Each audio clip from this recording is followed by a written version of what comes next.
Hello lovelies. Today me and my hairy forearms are going to be taking a look at the Bestiary for Dragonbane by Free League. I would not normally buy that much in the way of supplementary materials for games that I'm not going to play anytime soon, but I enjoyed Dragonbane.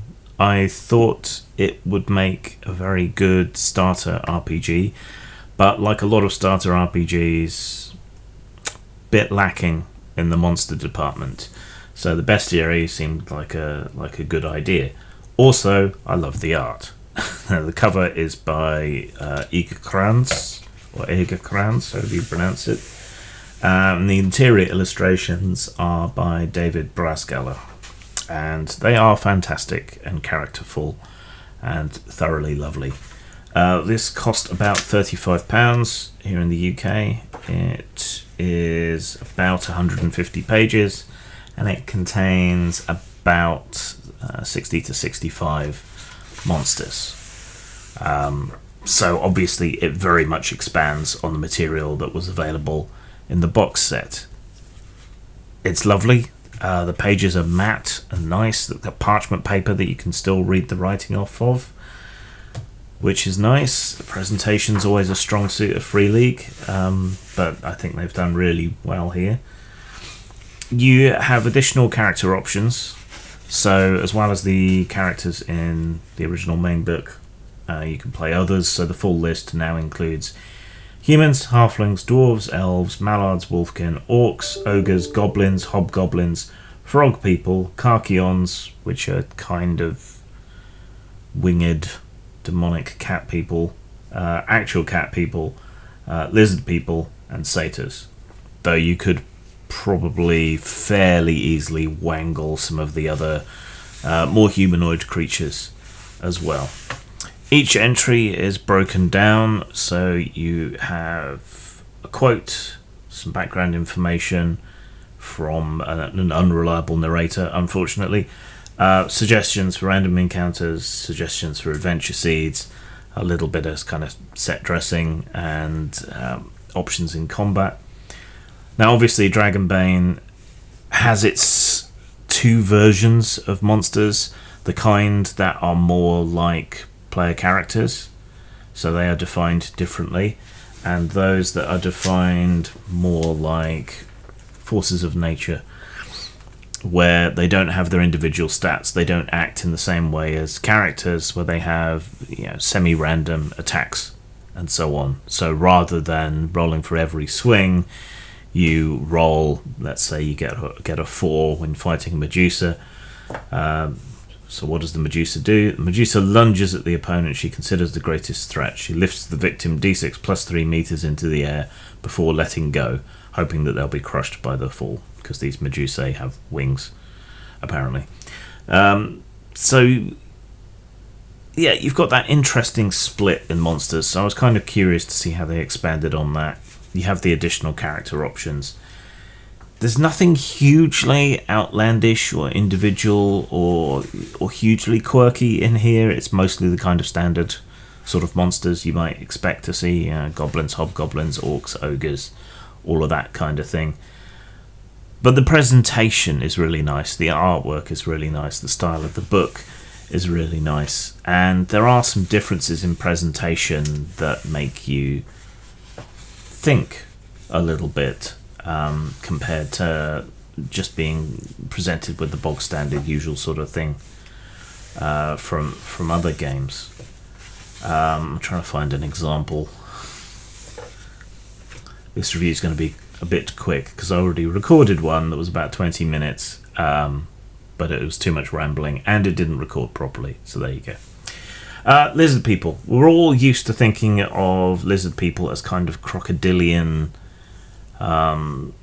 slow, stolid, tough, kind of slightly stupid creatures, I think.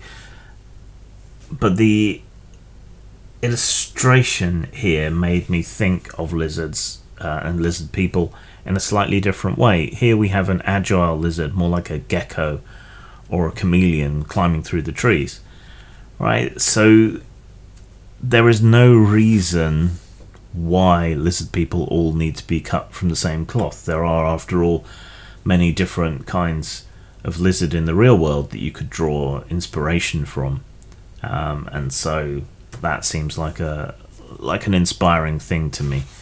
Another great example of how presentation makes you think, must be later on,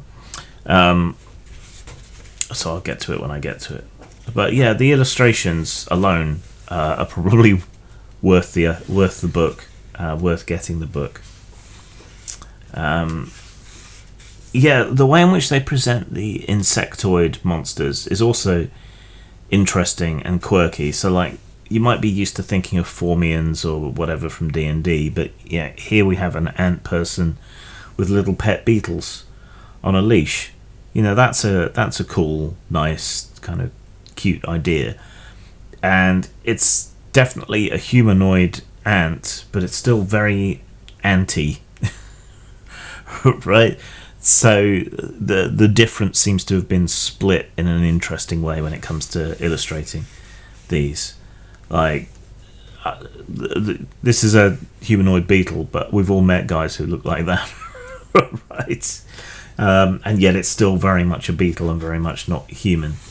I particularly like the spiderkin illustration, because if you're doing a spider person, you know, it's cheap and easy to make it look more human. This is very definitely a spider, but it has mannerisms and the way in which its forelimbs are used and so on. You recognize the fact that it's not just a spider, that it is something more, that it is some kind of intelligent thing, yeah, besides the tool use and so on. Even without that, you can tell from the mannerisms. So that was interesting, and it's made me think about presentation of monsters.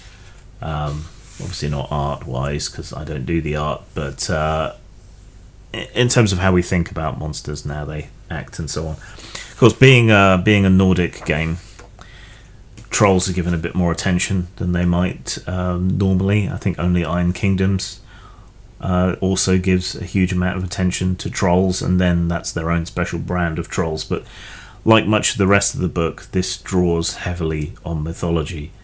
So we have different types of troll, by no means exhaustive, but a good survey of different kinds of troll that are available in Nordic mythology. And if you want more, you can always go looking at Nordic mythology. Similar with giants, they're perhaps presented a little bit differently and with a bit more variety than you might otherwise think of, but still very much rooted in mythology. Excuse me. The beasts section is really more like magical beasts. So here you're going to find things like basilisks, kelpies, or brook horses as they call them, gigantic supernatural pigs, chimera we're all familiar with. If you like your oozes and slimes, you do at least get the giant amoeba here. Action Hank, when was the left you're fighting the giant octopus. And here you can see the difference between the spiderkin and the way in which they have human characteristics and characterization, and the giant spider, which is a spider scaled up, but still very much in the artist's style, obviously. But yeah, that illustrates the difference between the two. So yeah, there's nothing hugely groundbreaking or hugely different. You do get your trolls and your giants, which get more attention than usual. Otherwise, you're going to see a lot of pretty standard mythological monsters. So don't expect this to break the mold or anything, but it is interesting. The presentation is different and thought-provoking. And for a starter RPG, which is what I see the current Dragonbane edition as, you don't necessarily want anything weird. You want to hit those fantasy tropes. Undead get a lot of love here too, which is nice. And again, the mythology, the Nordic mythology around ghosts and the undead is a bit different. So most of it feels like it's rooted in that mythology. You have your exceptions like the mummy, but you know. But it's all treated very interestingly, and while the artwork is incredibly evocative, you get a good variety here. Dragons. So for a game called Dragons and Demons, it closes out with a selection of dragons and a selection of demons. I say a selection of dragons, but really just dragons of different ages, with kind of age categories you're probably familiar with from D&D and so on. But a dragon is largely a dragon. Is a dragon. Though the thing about monsters in these books is that the table is pretty easily customizable. The stats can be tweaked up or down as necessary. It's eminently customizable, and in ways that are a lot easier than a lot of other RPGs. You're not going to have to do a shit ton of maths or anything to make it work. You just need to tweak a couple of things, maybe consider the environment that you're all fighting in, and then you've made a completely new and different encounter with whatever creature you have. The demons are a bit odd. They don't seem to fit any particular mythology exactly, and as such, for a game called Dragons and Demons, they're a little bit awkward. They don't seem to really quite fit with anything, and I'm not sure why golems are in the section under demons, because they're not really demons. I guess they had to put them somewhere, but that felt a bit odd. And that's pretty much it. So it's a bit expensive for what you get, but it is worth it. It does have value as an art book as much as a game book. There's nothing hugely groundbreaking or different, but I think this is an essential book to make the basic core Dragonbane game really playable. The extra character options are nice, but including evil races is controversial one way or the other, so it may not quite be your cup of tea. But style-wise, I love the art, I love the presentation, I love the matte effect on the paper. Too much glossy stuff where the ink smears is put out. Maybe I wouldn't have gone for hardback, because then you could save money on production and on shipping, and so you could lower the price point for people, which is more what I would want from a starter RPG, I guess. And a softback would be much easier to put into the same box that the starter set stuff is in. That's my only real gripe with the form factor and so on. So in terms of style, I can't really fault it in terms of style. Everything is just nitpicking, so I'm going to give it a 5 out of 5 for style. When it comes to substance, it is expensive. It could use some pages of information on suggestions on how and examples of how to customize the monsters. To an old hand like me, that's easy and obvious. For new people, I don't think it necessarily is, and so it would be useful to have something like that spelled out. I also find like these tables are pointless. Right, first name, 1d6 options. That's not enough, right? You need more options than that to help people name their characters, or for NPCs to be named. At least make it a D66 or a D100 or something. Just a few pages with naming conventions for goblinoids and the other new races, and expanding on the old races would have added a huge amount of value and usefulness to the book as a whole, in my not so humble opinion. So in terms of substance, I mean, it's monsters. You've got encounters, you've got statistics, you've got new playable races. What more do you want, really? But a couple of things would have really elevated it. So,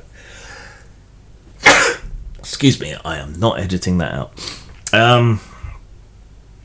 So I'll give it 4 out of 5 for substance. It's the expense that drags it down, and the lack of just a little bit more in terms of explanation and options and background material that lets it down there. But still, That's 9 out of 10 or 4.5 out of 5. I would regard this as an essential buy for Dragonbane. There you go, high praise indeed. And normally I complain about things. So, there you go. Zang. A problem for every games master has always been coming up with adventure ideas. For years now, Postmortem Studios has been helping out with the 100 Adventure Seeds line. These provide adventure ideas for all genres, and you can get them at RPG Now or lulu.com.